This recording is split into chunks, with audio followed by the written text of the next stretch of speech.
হয়েছে, কিন্তু আমরা দেখেছি গলিতে গলিতে রাজপথে ক্যাম্পাসে ক্যাম্পাসে পুলিশ বিজেপি মিলে আমাদের নিরস্ত্র শিক্ষার্থীদের আমাদের নিরস্ত্র শিক্ষার্থীদের ধরে ধরে মেরেছে। এটা এই যে ঘটনা, এটাকে আমরা একমাত্র অভিযোগ করতে পারি গণহত্যা হিসেবে। নাশকতা করা হয়েছে বলেছে, গ্রেফতার করছে বারংবার। আমরা বলছি যে আপনারা সাবধান হয়ে যান, আমাদের সাধারণ শিক্ষার্থীদের আর কাউকে আপনারা যদি গ্রেফতার করেন। আপনারা দেখেছেন আজকে আমরা এখানে এসে আমাদের কর্মসূচি পালন করেছি, তো আমাদেরকে যতদূর যাওয়ার প্রয়োজন পড়বে আমরা যাবো, কারণ আমরা ৭১-এর মুক্তিযুদ্ধের উত্তরাধিকারী। আমরা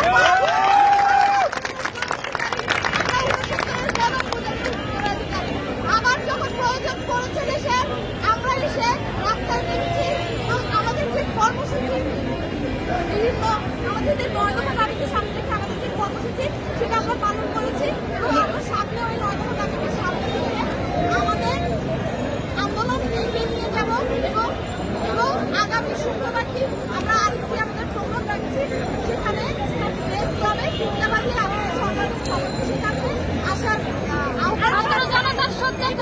আমার যে কথাটা শেষ করতে চাই সেটা হচ্ছে